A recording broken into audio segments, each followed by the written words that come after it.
Hi everybody, it's Tiffany here. Happy Friday. I hope you had a wonderful week and is getting ready for an amazing weekend.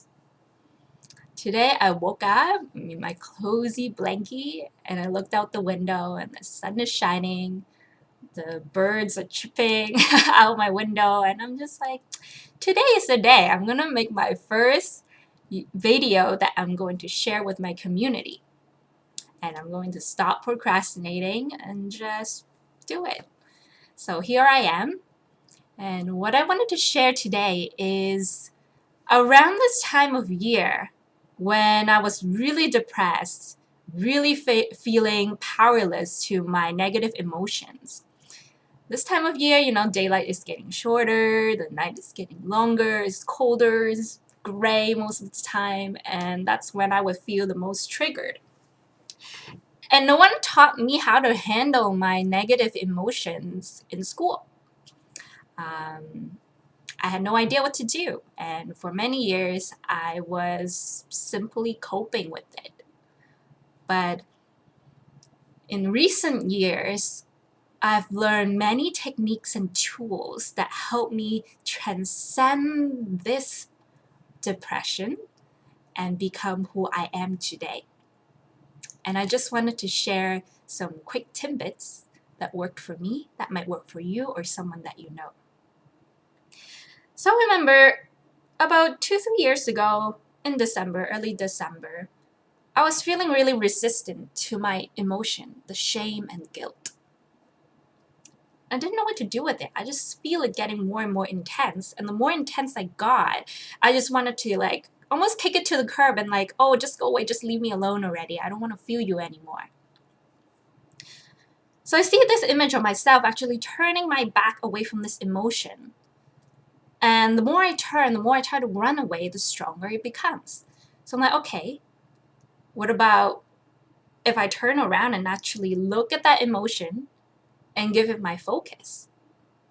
Like what I've learned in meditation class. So I sat down and I had this quote that came to mind. What you resist, persist. So I'm resisting my emotion. Well, I just realized that, resistance is causing me the suffering. So I'm actually going to surrender and allow myself to feel. And I just took a deep breath and just locate the area, usually in the middle of my chest, is where I would feel the pain. I would always have chest pain, and I just dive deep into that feeling. And I almost bring myself like the watcher of my emotion. Like there's this globe of emotion and I'm looking at it. And then I started to think, what if that's a baby crying in distress? So when you see a baby crying in distress, what we do is we hold it and we cradle it. But why is it that when it comes to my own emotion, I don't give it the same attention to my emotions? So I encourage what you should do to really validate your emotion is step one. Be present with your emotion and tell yourself that I am completely there with it and it's okay for me to feel this way.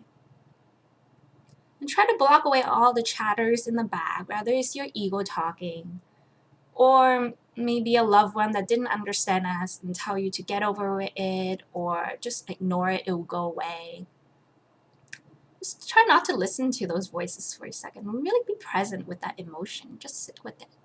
Just give it your unconditional presence, unconditional love. Just be with it. And when you feel that it started to decrease, then hold it close to you and cradle that emotion. Just give it your total attention. So by doing this, we naturally can feel it slowly starting to decrease, and you might not feel as triggered anymore. And that's just the quick tidbit for today is when a negative emotion, whether it's anger, guilt, shame, just know that it is a cue from our body or soul telling us that there's something that is servicing, that is ready to be healed. All it is a signal, a communication. I don't look at my emotions as negative anymore. I just knew that that was how my soul is communicating to me. And it was so painful because I wasn't listening to it most of the time. And it needed to grab my attention. So what does it do? It poked me. I didn't listen. Then it started to slap me. Then I'm like, ow. And then it started to punch me. And I'm like, okay, I'm listening now. You just look at it as a cue of communication. And be aware of when you're telling yourself, I shouldn't feel this way. You're adding a second layer on top of that negative emotion, which could make you feel even more weighed down and more tired and feeling even worse. And that's my story for today. I hope that really helps you. I'll be making more videos. I hope to share some of the tools and techniques that I've used on myself that really helped me. Thank you so much for being here and listening. Have a great day, everyone.